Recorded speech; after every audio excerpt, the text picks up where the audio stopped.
ایمان رکھنے کے عظیم اثرات مرتب ہوتے ہیں، جیسے اللہ عز و جل کے عدل پر یقین اور اس کی معرفت۔ امام ابن ابی العز حنفی شرح عقیدہ طحاویہ میں فرماتے ہیں، اعمال کے وزن میں اگر صرف یہی حکمت ہوتی کہ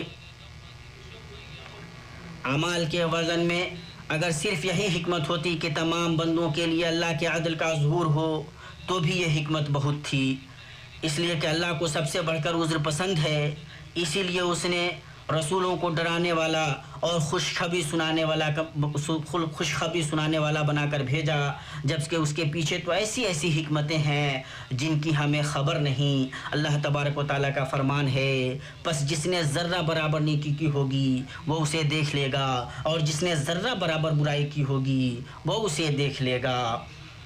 میزان پر ایمان ان اعمال کے تئیں شوق کا سبب ہے جو میزان کو بھاری کریں گے۔ انسان کو کم سے کم بھلائی کرنے سے بھی بے رغبت نہیں ہونا چاہیے کہ ایک نیکی بھی میزان کو بھاری کر سکتی ہے اور بندے کو جنت میں داخل کر سکتی ہے۔ قیامت کے دن کے میدانوں میں بہت سے لوگ جنت اور جہنم کے بیچ کھڑے ہوئے ہوں گے۔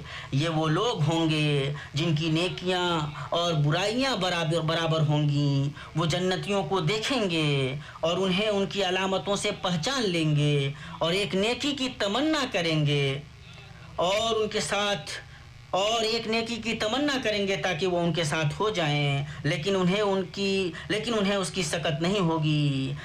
اللہ کا فرمان ہے، اور آراف پر بہت سے آدمی ہوں گے، وہ لوگ ان کو ان کے قیافہ سے پہچان لیں گے،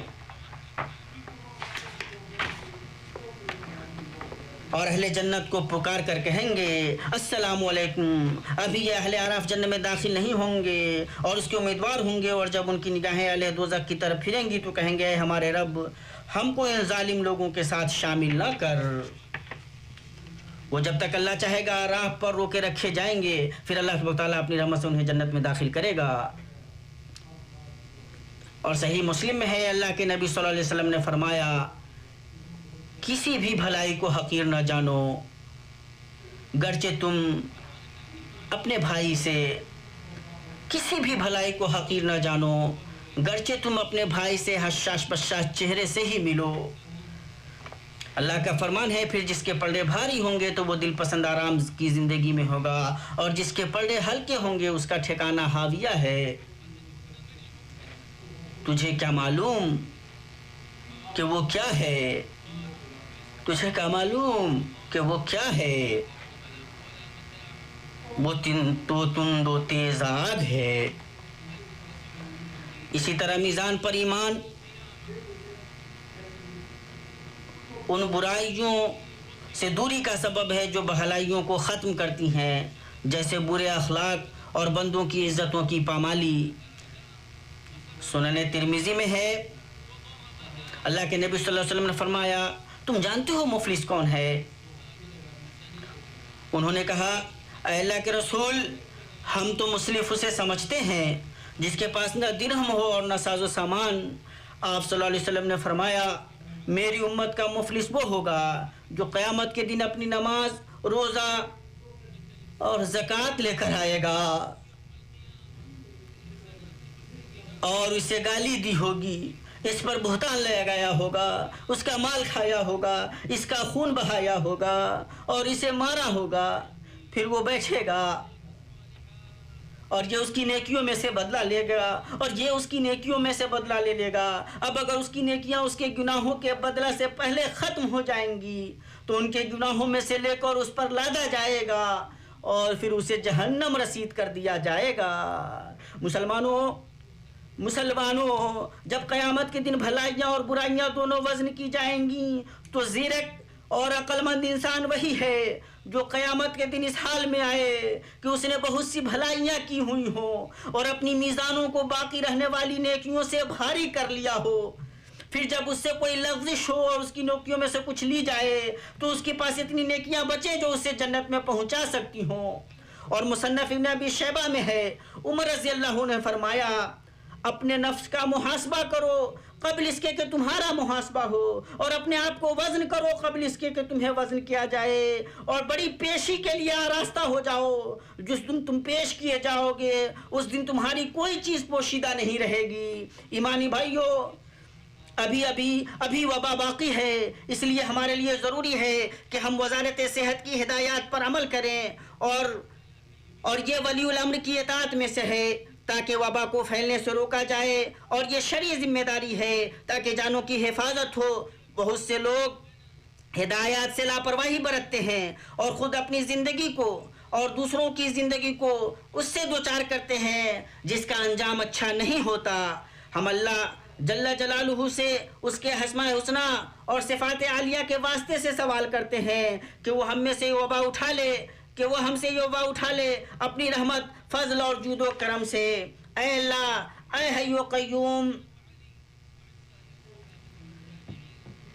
قیوم، ہمارے گناہ معاف فرما، ہمارے عیبوں پر پردہ ڈال، ہمارا حساب آسان کر، ہمیں دائیں ہاتھ میں ہمارے اعمال نامہ دے، ہمارے پلڑے بھاری فرما، اور پرصراط پر ہمارے قدم ثابت رکھ۔ اے اللہ، درود سلام نازل فرما محمد، ان کی بیویوں، ان کی ذریت پر، جیسا کہ تو نے درود نازل فرمایا علی ابراہیم پر، اور محمد اور ان کی بیویوں اور ذریت پر برکتیں نازل فرما جیسا کہ تو نے برکتیں نازل فرمائی علی ابراہیم پر۔ بلا شبہ تو قابل حمد اور صاحب شوکت ہے، اور اے اللہ تو راضی ہو جا خلفائے راشدین ابو بکر، عمر، عثمان اور علی سے، اور بقیہ تمام صحابہ اور تابعین سے، اور جو تا قیامت درست طریقے سے ان کی پیروی کرے ان سے، اور تو اپنے عفو و کرم اور جود و سخا سے ہم سے بھی راضی ہو جائے ارحم الراحمین۔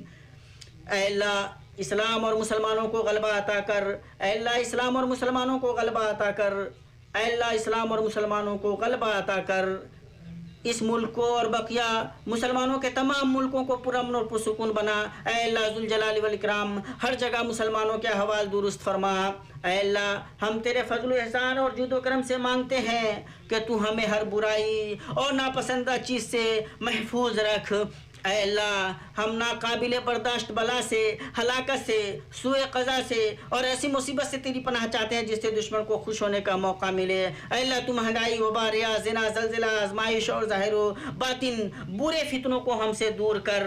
اے اللہ، ہم تجھ سے ہر بھلائی کا سوال کرتے ہیں، دنیا و آخرت میں دونوں کی بھلائی کا، جسے ہم جانتے ہیں اور جسے ہم نہیں جانتے، اور ہم تجھ سے ہر برائی سے پناہ مانگتے ہیں، دنیا و آخرت دونوں کی برائی سے، جسے ہم جانتے ہوں یا نہ جانتے ہوں۔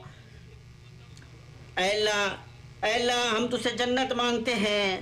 اے اللہ، اور ان قول و عمل کا تم سے سوال کرتے ہیں جو جنت سے قریب کریں، اور ہم تجھ سے جہنم سے پناہ مانگتے ہیں، اور ان قول و عمل سے پناہ مانگتے ہیں جو جہنم سے قریب کریں۔ اللہ، تمام معاملات میں ہمارے انجام کو اچھا کر، اور ہمیں دنیا کی رسوائی اور آخرت کے عذاب سے بچا۔ اے اللہ ذوالجلال والاکرام، اے اللہ ہمارے مریضوں کو شفا دے۔ اے اللہ ہمارے کمزوروں کا تو ہو جا۔ اے اللہ ہمارے میت پر رحم فرما۔ اے اللہ خادم حرمین شریفین کو تو اپنی مرضی اور منشا کے مطابق عمل کی توفیق دے، اور انہیں اسلام اور مسلمانوں کی طرف سے بہتر بتا دے۔ اے اللہ انہیں اور ان کے ولی عہد کو، امین ولی عہد کو اس کی توفیق دے جس میں اسلام اور مسلمانوں کی بھلائی ہو۔ اے اللہ مسلمانوں کے تمام سربراہوں کو تو اپنی مرضی اور منشا کے مطابق عمل کی توفیق دے۔ اے اللہ تو اپنے کرم احسان سے ارحم الراحمین، اے اللہ ہمارے ملک کی سرحدوں پر تعینات ہمارے لشکروں کی مدد فرما۔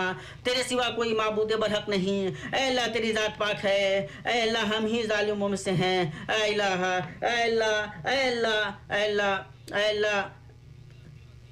اللہ ہماری توبہ قبول کر، ہمارے گناہ دھو دے، ہماری دعا قبول کر، ہماری حجت ثابت کر، ہمارے دلوں کو ہدایت دے، ہماری زبانوں کو درست رکھ، اور ہمارے دلوں کے حسد کو نکال۔ اے اللہ ہم نے اپنے